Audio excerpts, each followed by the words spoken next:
মাগুরায় বোনের বাড়ি বেড়াতে গিয়ে ধর্ষণের শিকার ৮ বছরের শিশুর চিকিৎসা চলছে ঢাকা মেডিকেলে। ভর্তি করা হয়েছে আইসিইউতে। এ ঘটনায় বিকেলে বিক্ষুব্ধ জনতা মাগুরা সদর থানা ঘেরাও করলে সেনাবাহিনীর সদস্যরা তাদের ছত্রভঙ্গ করে দেয়। এদিকে বোনের শ্বশুর হিটু শেখ ও তার বোনের স্বামী সজীব শেখকে আটক করেছে পুলিশ। তবে এ ঘটনায় এখনো মামলা করেনি ভুক্তভোগীর পরিবার। স্কুল বন্ধ থাকায় কয়েকদিন আগে বড় বোনের শ্বশুর বাড়ি মাগুরা শহরে বেড়াতে যায় ৮ বছরের শিশুটি। এক সময় বাড়িতে একা পেয়ে বড় বোনের শ্বশুর হিটু শেখ শিশুটিকে ধর্ষণ করে। এ সময় শিশুটি কান্না করলে বাড়ি ছেড়ে পালিয়ে যায় হিটু শেখ। লিলি হালাল বিউটি সোপ, বিএসটিআই কর্তৃক সনদপ্রাপ্ত দেশের প্রথম হালাল বিউটি সোপ, দীপ্তিময় উজ্জ্বল ত্বকের জন্য। পরে বড় বোন শিশুটিকে উদ্ধার করে মাগুরা সদর হাসপাতালে ভর্তি করেন।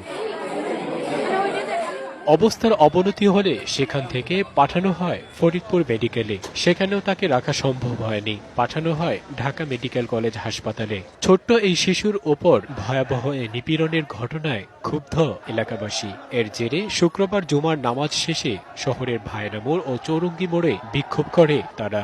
এক পর্যায়ে বিক্ষুব্ধ জনতা সদর থানা ঘেরাও করে। তাদের বক্তব্য স্পষ্ট না, আমরা তাদের সাথে একাধিকবার কথা বলতে চেয়েছি, কিন্তু তারা কোনো সুনির্দিষ্ট যৌক্তিক কথা কিংবা অভিযোগ নিয়ে আসেনি আমাদের কাছে।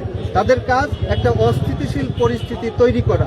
পুলিশ তার কাজ করেছে। 2 জন অভিযুক্ত ছিল, 2 জনকেই জিজ্ঞাসাবাদের জন্য